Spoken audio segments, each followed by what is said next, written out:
Homeboy. Homeboy.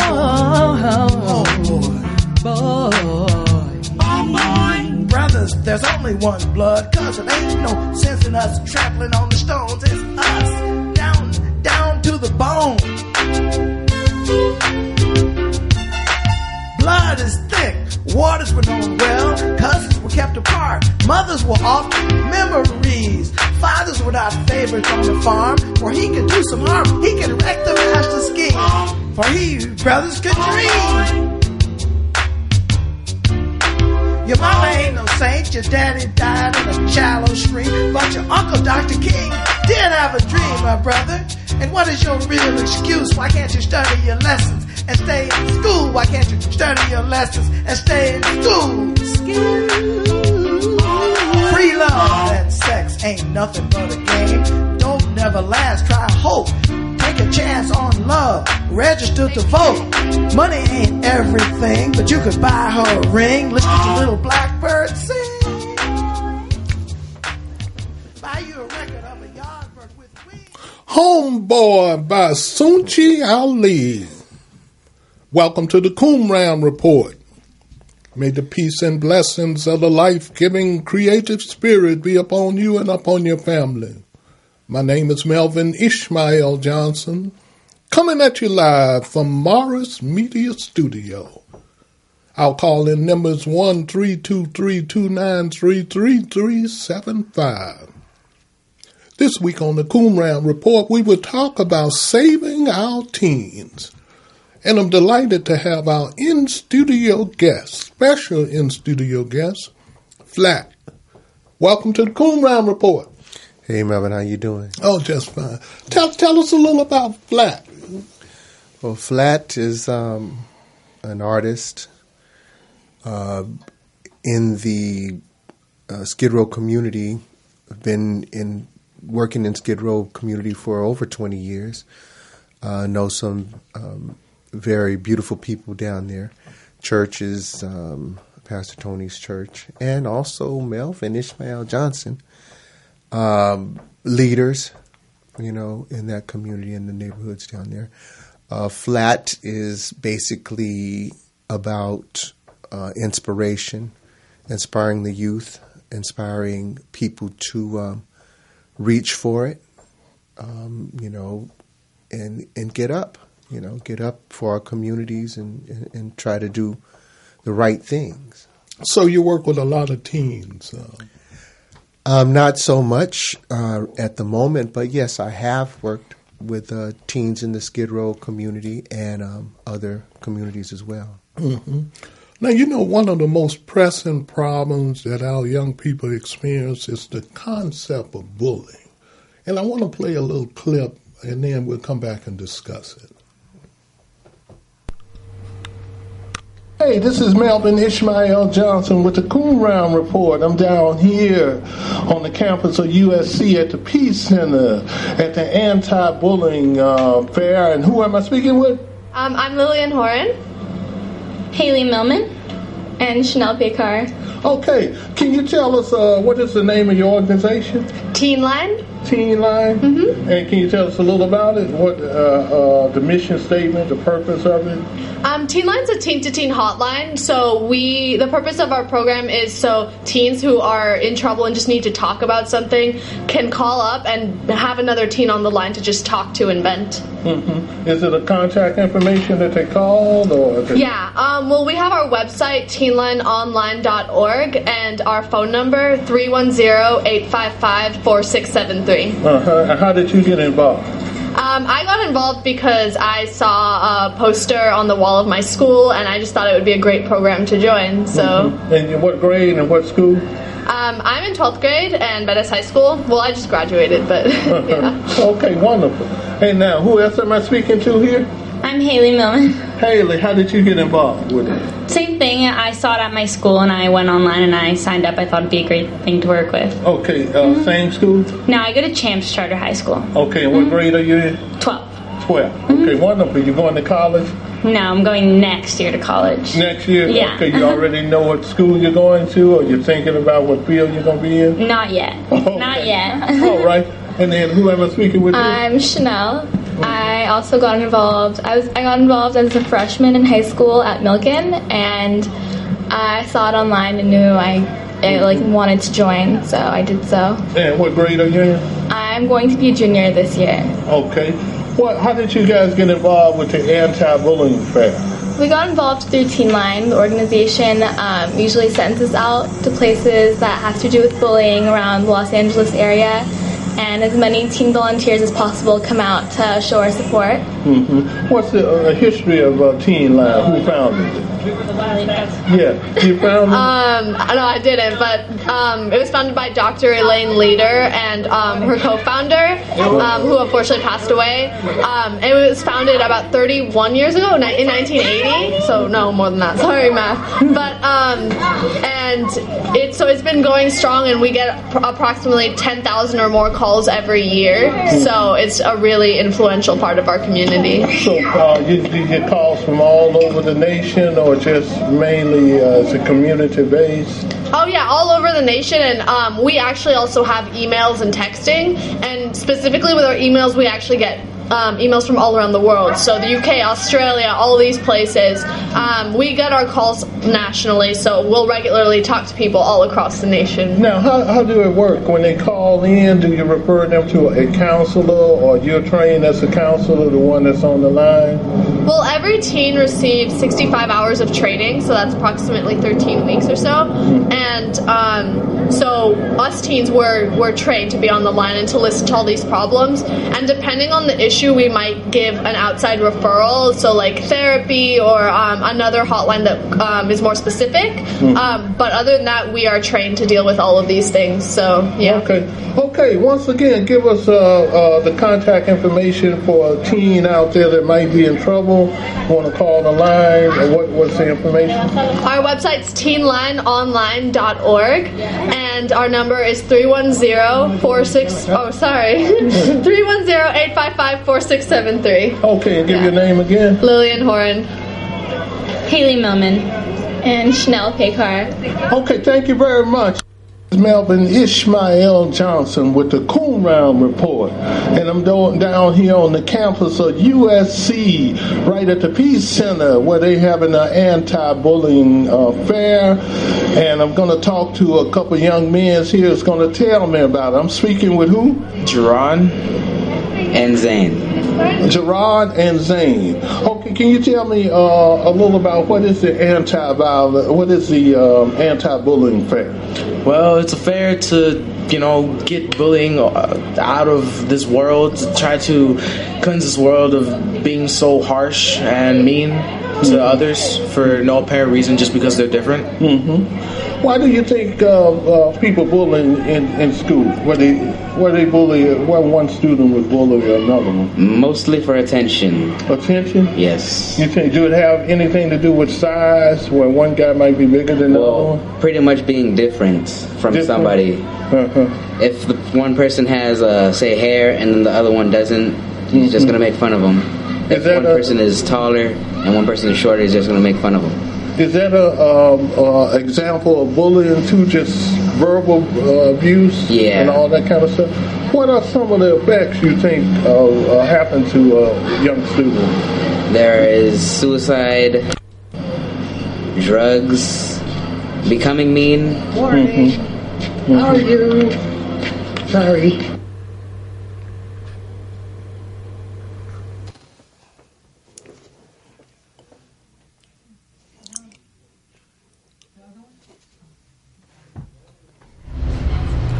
Okay, what are some of the results of experiencing bullies that you can think of? Becoming a bully? I guess that's it. What do you think the steps is if you see somebody being bullying, or if you get bullying, what you think a person should do? They should not be a bystander. They shouldn't just let it happen. They should probably go and tell a teacher, or maybe try to stop it themselves. And if that doesn't work, find a counselor, find somebody that can actually help. Okay. Now, how long you guys been involved with the program over here? 4 weeks. 4 weeks. Can you tell us a little about our listening audience about what you guys do over here? Well, We play games. We do discussions about the anti-bullying.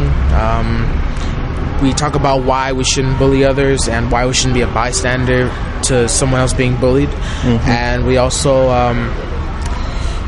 we have lunch. Yes, and yeah. Now, what grade are you in school?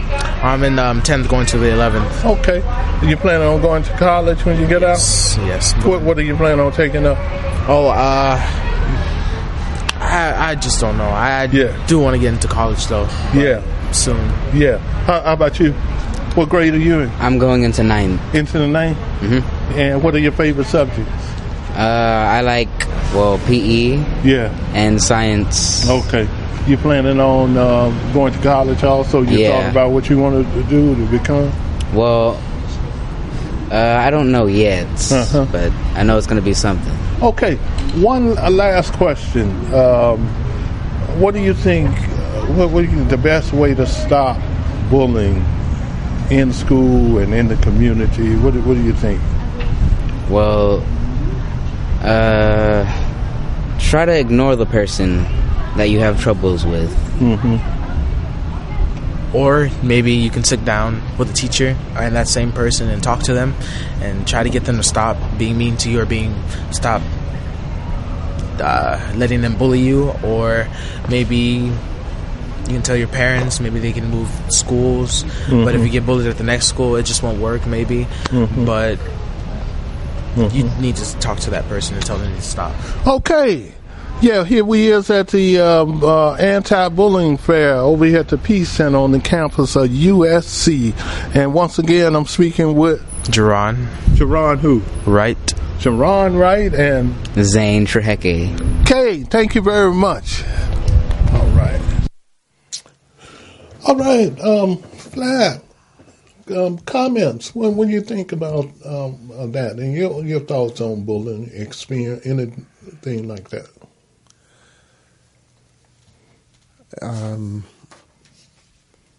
I guess it's really kind of a hard topic, subject. I mean, on the real side, those students you were talking to, in my opinion, don't really know much about real bullying. In my opinion, if I can be honest. It's not that simple to sit down with the teacher or ignore somebody or blah, blah, blah. It depends on, where you're coming up. Bullying is a very, very stressful and, just a real big problem. It causes all kinds of, issues, whether being fear or, like they said, you could become a bully, but not necessarily a bully, but somebody just trying to protect themselves. But I guess, you could. It would be like a father abusing a child, and then a child becoming an abuser. That kind of a thing. But growing up, being black, there was bullying going on, and you had to confront it. If you didn't confront it, then you were punk. Basically, and that's what happened to you. But nowadays, it's so much different. In my opinion, it's hard to tell a child or a teenager what to do concerning bullying now because, people have guns and they don't mind. But don't you think bullying is a universal concept that crosses all lines, ethnic makeup, rich, poor? Yeah, I believe that, but I believe we deal with it differently. The concepts that we have, like those kids talking, in my opinion, is and it could be an age thing because it is a lot different now, and I'd be crazy to think that it's not that we could deal with things now the way we used to deal with things because that's not. And also you got the new concept of cyber bullying. People that bully on the internet and all like that. Because of people. Now let me read a couple of things. The effects of bullying. Bullying can affect everyone. Those who are bullied, those who bully, and those who witness bullying. Bullying is linked to many negative outcomes, including impact on mental health, substance use, and suicide. It is important to talk to kids to determine whether bullying or something else is a concern. Let me ask you this. Were you bullied, or did you do any bullying or coming up in school? I was never a bully, but I was bullied, yeah. You was a bully? No, I wasn't. I never bullied anybody. Matter of fact, I used to make 25 cents a day protecting people from bullies. Wow, that's in the fourth grade. Mm-hmm. Mm-hmm. But tell me a little about that.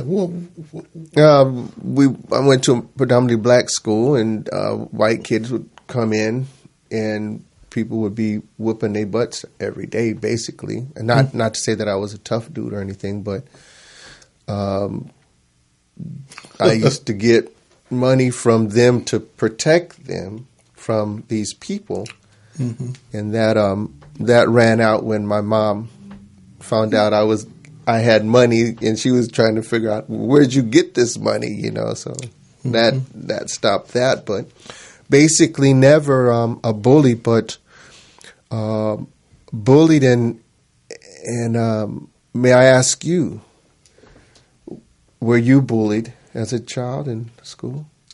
Yes.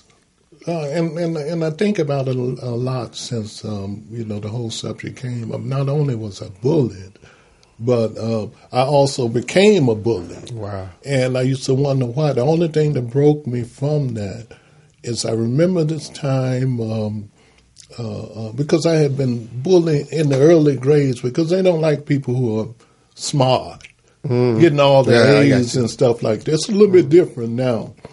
And I remember this time I was bullying this little youngster, right? Mm-hmm. And it was around Easter time. And, we used to have to go get those little speeches and get ready for Easter. Mm-hmm. And the youngster that I was bullying, we became great friends later on. That's usually how it happens. Yeah, I had no idea that he had been studying martial arts. And he's the one that broke me from bullying. I remember that grabbing him a couple of times and he putting the martial arts on, flipping me around a couple of times. And was the bullying the only thing he broke? Yeah, he broke my spirit in terms of that. But it was a learning experience because. Well, I was talking about limbs, like your leg or your. Because I was just entering into my teenage years, 13 and all that kind of stuff. But I still remember that experience, and I know how it felt to be bullying, and I think that was one of the reasons that made me want to act out in that fashion. And how about, I'd ask you that because I know how my parents, what they told me to do to a bully. Did your parents tell you to do the same, is what I'm asking? No, because a little bit different in the sense of, I come out of a large family and, your older brothers, they will always tell you in terms of protecting yourself and all that kind of stuff. Mm-hmm. But a lot of cases, the parents have no idea what's happening with these youngsters and what they're experiencing. Let me just read, kids who are bullied. Kids who are bullied can experience negative physical, school, and mental issues. Kids who are bullied are more likely to experience depression, anxiety, increased feeling of sadness and loneliness, changes in sleep and eating patterns, loss of interest in activities they used to enjoy. These issues may persist into adulthood. Health complaint, decreased academic achievement. And then here's what I found very important.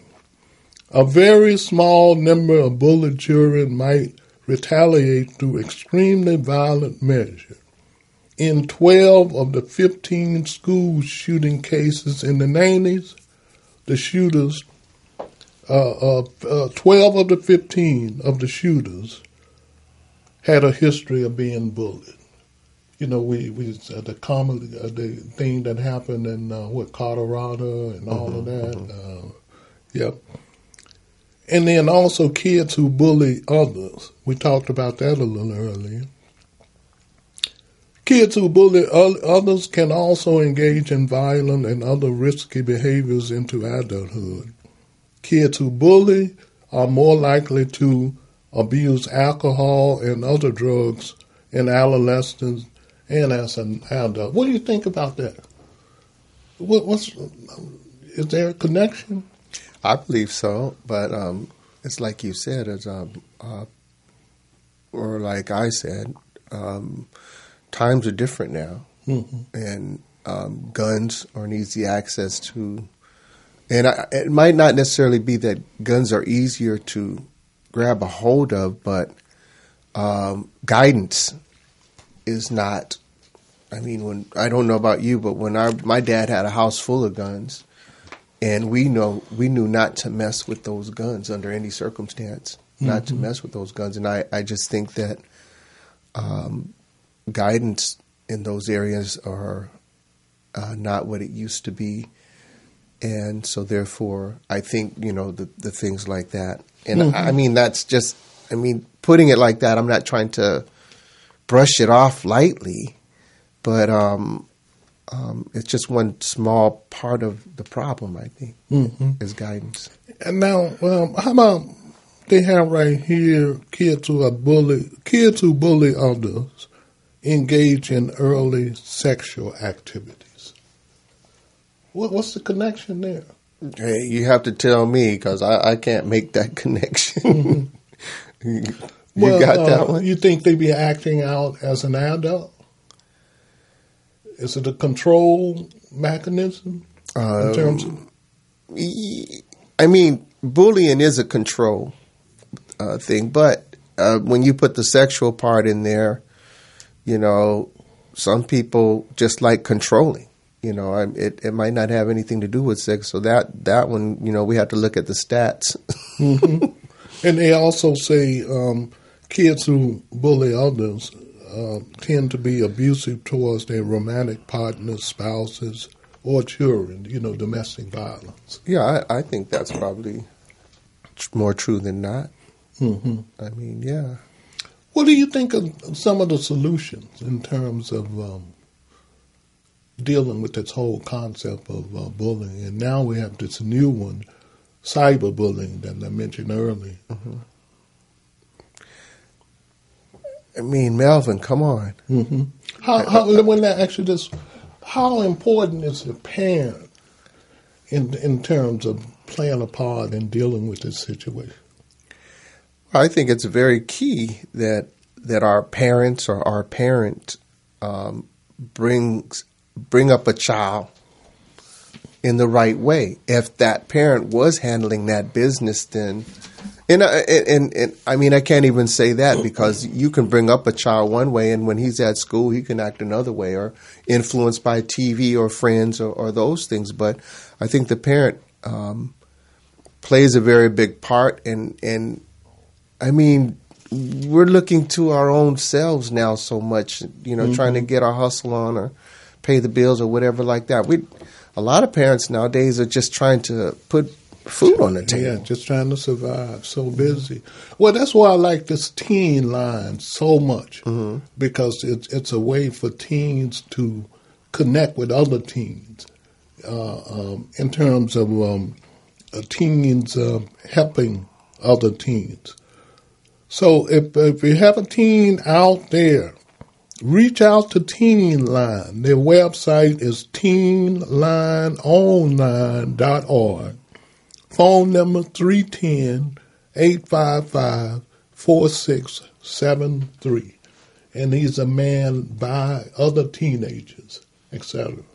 Because I think you have a lot of situations where teen could talk to another teen, and maybe they don't want to talk to your parent or adult or something like that. Well, it's a very good idea, but is that only pertain to bullying, or does it pertain to any issues relationship to teens that would cause another person to think of suicide or anything? Yes. So they have something that they can immediately reach out They don't want to talk to their parents, or they isolated, don't have any friends. Call that number. You get another teen online.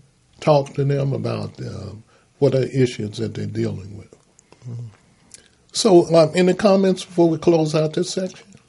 Well, when you say that different teens are from different places, are there teens there that can relate to the caller? And that's that when you say that, that's what comes into my thinking. Is that teen that's in stress going to get someone on the other end of the line that understands that problem, or can they be connected to someone with? Yeah, I think the way they set up, they could be connected. And one thing about bullying, I mentioned earlier, is it seemed to be a universal concept that crosses racial line, economic class, these rich schools, private schools, et cetera, like that.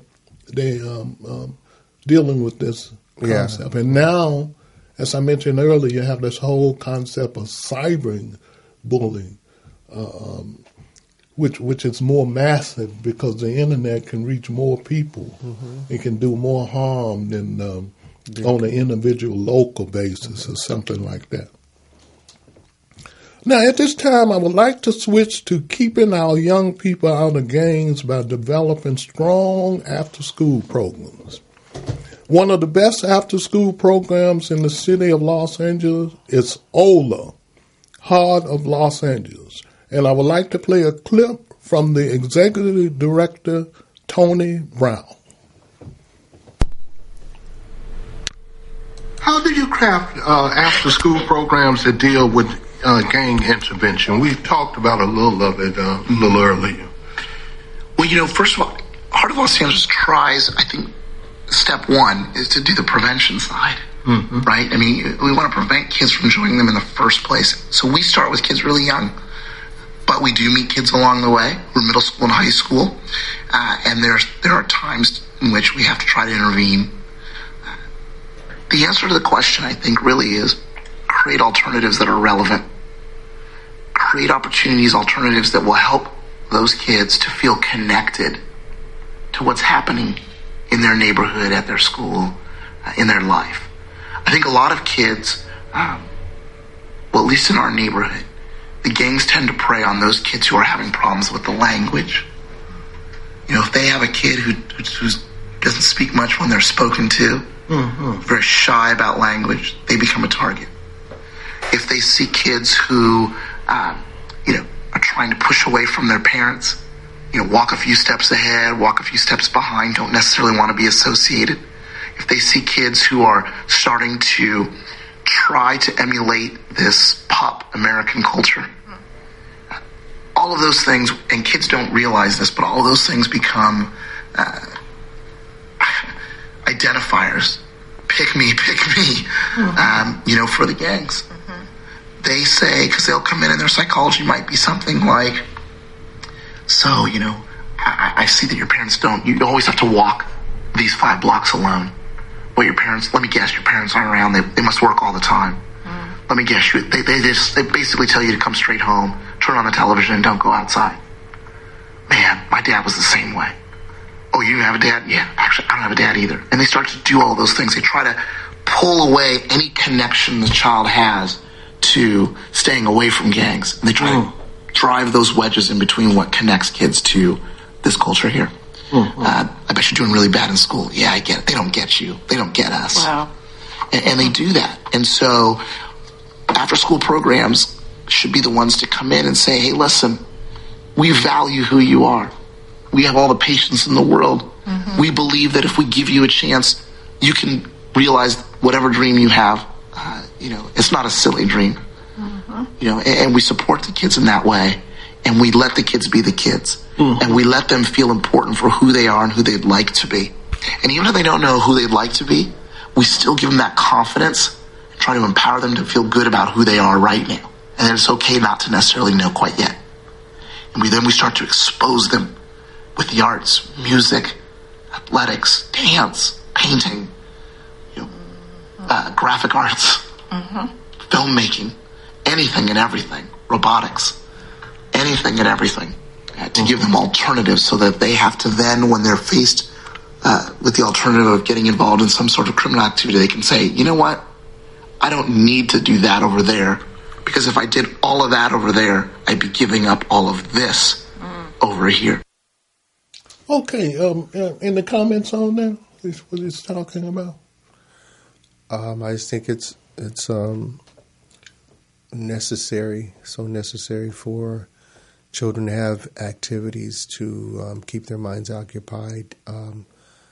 The gang issue is another tough one, and I mean, we sit here and we discuss things, but you and I know that it's a lot tougher out there on the street to avoid gangs and bullying of gangs, because that's one of their probably forms of recruit as well. Is bullying you into either join us or die or get hurt or that whole thing. It's like, we sit here and in my opinion, it seems so clean.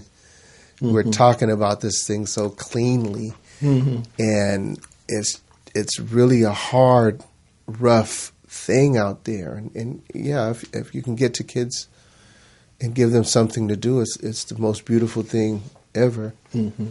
Now, how about we know Los Angeles have a long history of gangs prior to the Crips and the Bloods.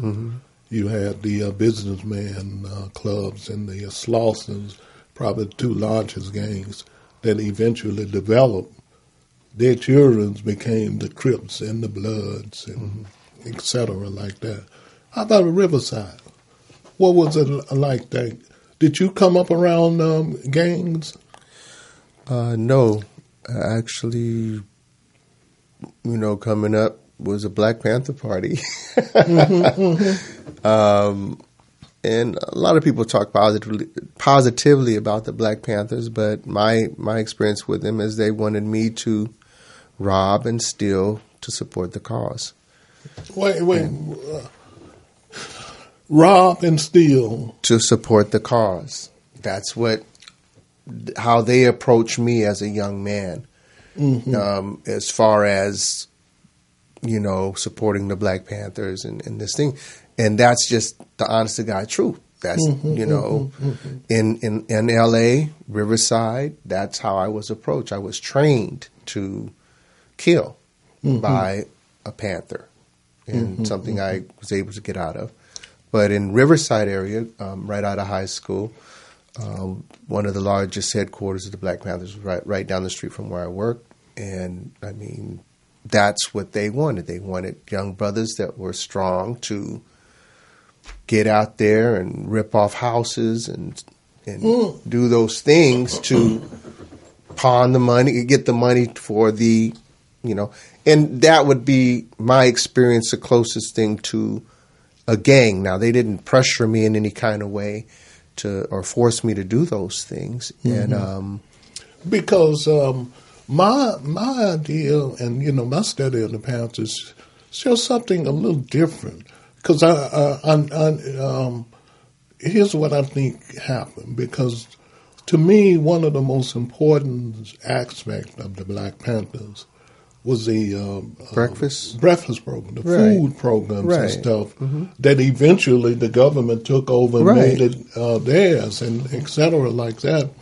And I know, but one of the things that happened, because it happened at the top, the whole concept of COINTELPRO, the counterintelligence program that was so effective, that was developed by J. Edgar Hoover.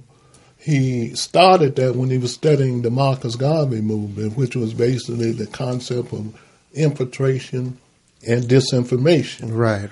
And it became effective in terms of splitting Malcolm X and Honorable Elijah Muhammad. And the Panthers, it was effective in splitting Eldridge Cleveland and Huey P. Newton into different camps and stuff like that. Okay. So I think a lot of that was happening. And it sounds like a lot of that was happening in Riverside because your Panthers had a 10-point program, similar to the rules and regulations like that. And I know stealing and robbing community members would have broke all of the particular rules. Well, so you're assuming, I think that's what was going on.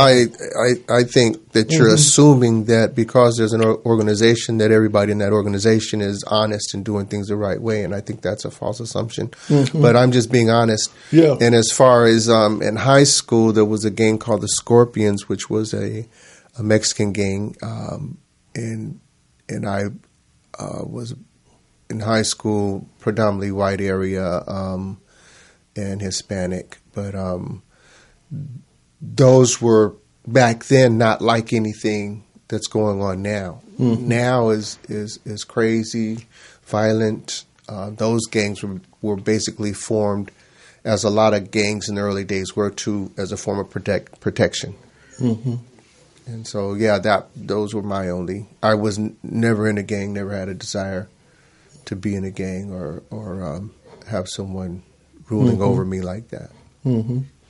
Okay, so let's give out the website for for Ola, which is heartofla.org. Phone number 213-389-1148.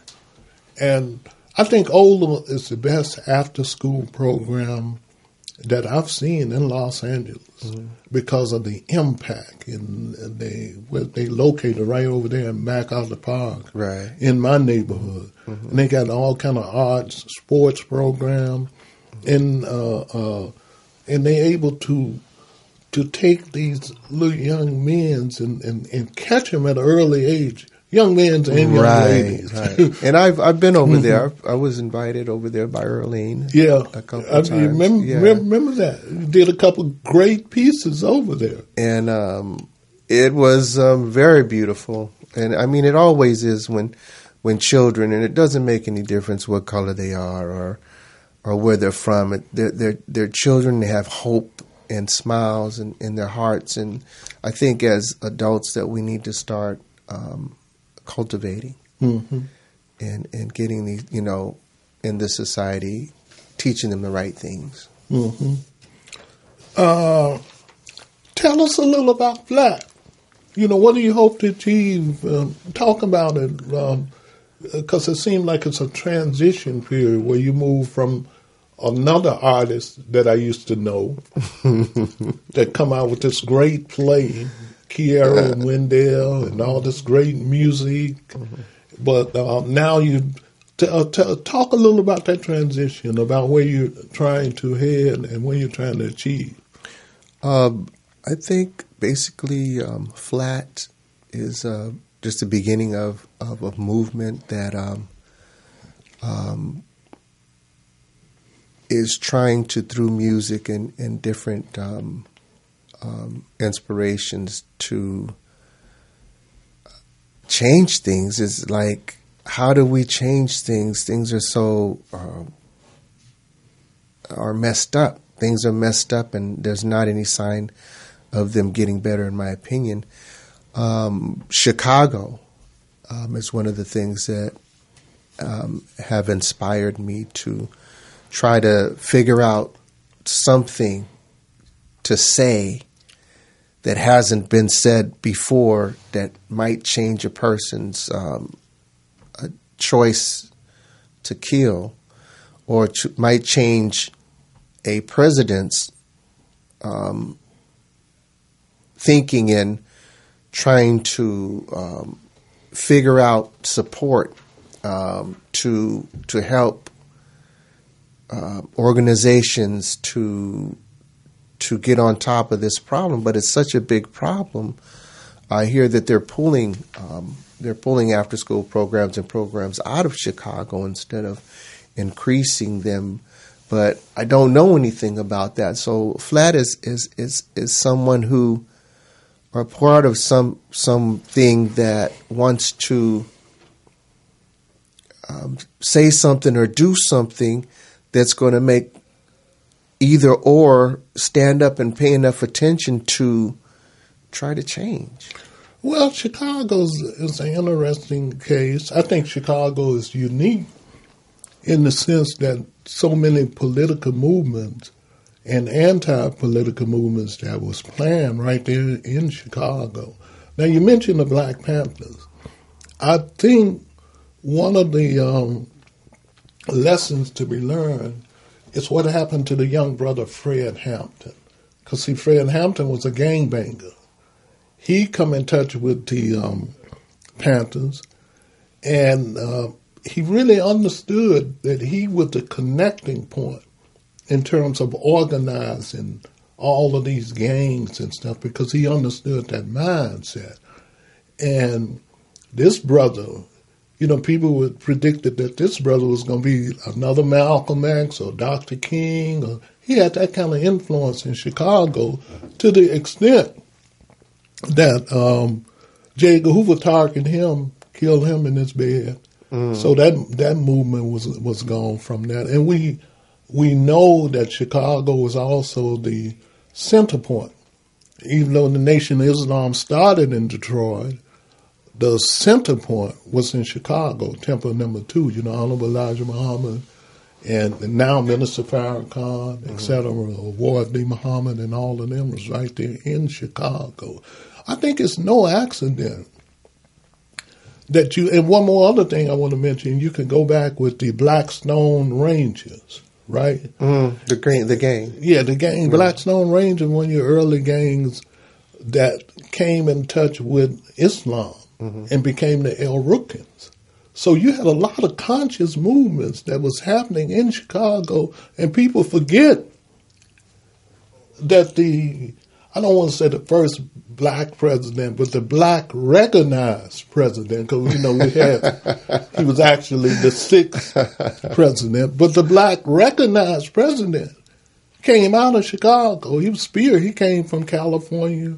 I mean, from Hawaii to Chicago, but he had to take off in Chicago. So it's no accident that all of this madness is going on in a city like Chicago. Now, Chicago's an important political city, and I think a lot of this gang stuff have the intelligence community behind a lot of that mess that's going on there, because you have so much of.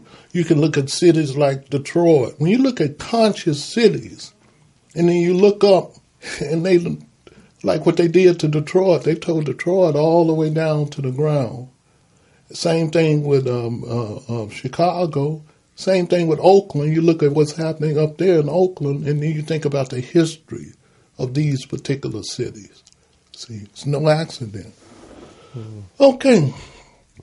I have a few announcements to make,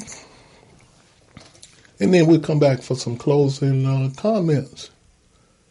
The Roby Theater Company will present a public reading of a work developed through the History Detective Play Workshop entitled The Queen of Los Angeles on Sunday, January the 14th, 2018, 3 o'clock p.m.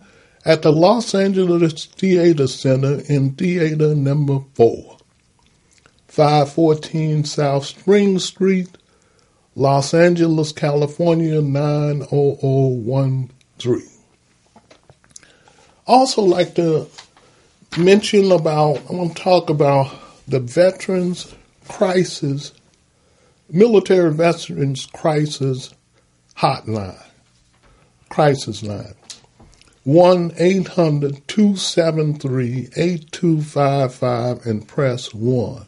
It's for any veteran, military, that's going through any kind of problem. It's confidential, 24 hours a day, 7 days a week, 365 days a year for veterans, service members, and their families that might be dealing with issues.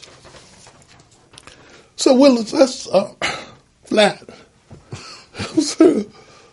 Let's go around for some closing comments. We still got a little time. Closing comments. Anything you want to say about that? In regards to Chicago, I know you you know a lot of stuff about these things, Melvin. I really admire your knowledge about a lot of things. The death rate, the murder rates, and these things that are happening there compared to everywhere else. And I know these things are happening in a lot of places, but to think that the government is part of these things, and I know they are, but to bring about change, to maybe have someone that wants to fix it.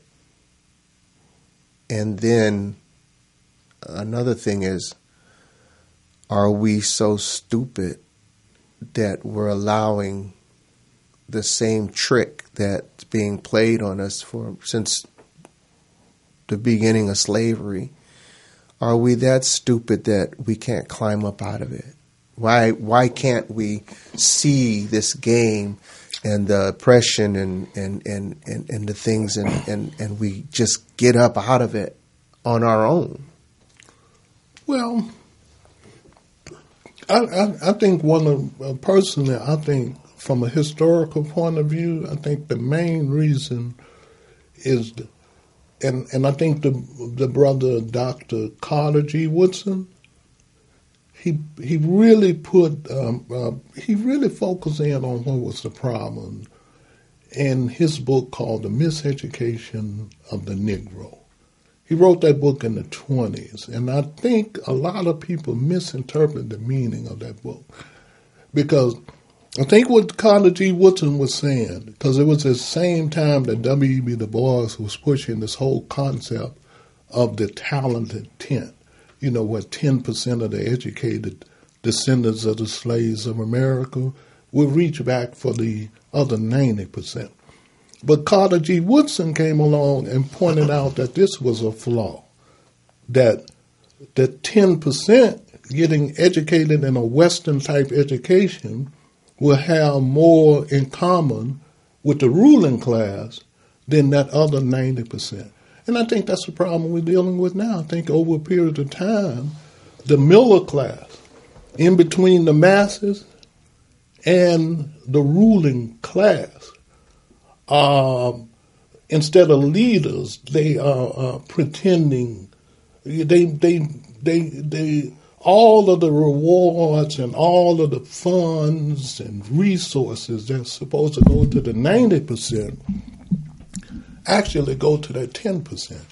And that 10% make a minimum contribution to that 90%. You can just look at the city of Los Angeles reflect that, because I say it all the time, Los Angeles is maybe 10%, 11% African Americans. But you go down Skid Row and you look at the people that's living in these tents, in these horrible conditions, and it's 90%, maybe 95% African American in one of the wealthiest cities like this. And yet still you look at the middle class, African American, the NBA players, the entertainers, and all like that. They have been, remember when, during the time of slavery, the master lived in the mansions and the big house and all that kind of stuff. You look at how the middle class, blacks, live in this city. They've taken over the mansions that the slave masters used to live in. They have no concern about that 90% that's laying in the street or developing programs for them. So to me, that's the main problem that we're dealing with right now, is we got a pretended fake leadership. See, in the masses, just 90% have to figure out some kind of way to develop their own leaders, because these people that pretend to be leaders, all the way, what I call self-appointed leaders, not leaders that have been elected by the peoples. But anyway, any closing comments before we close out? Yeah, I think the topic today, bullying, and also gangs, after school programs. I think those are two beautiful topics that, are never talked about enough. And I appreciate you, for taking the time to put it out there. Mm-hmm. Okay. Looking forward to more of your creativity as Flat. Our next broadcast is Thursday, January the 18th at 11 o'clock. The topic is the impact of Dr. Martin Luther King.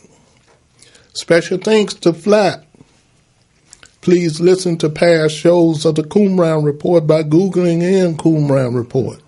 Thank you for tuning in to the Qumran Report, and from your host, Melvin Ishmael Johnson, may the peace and blessings of a life-giving creative spirit be upon you and upon your family. I leave you with Homeboy by Sunji Ali. Homeboy. Homeboy.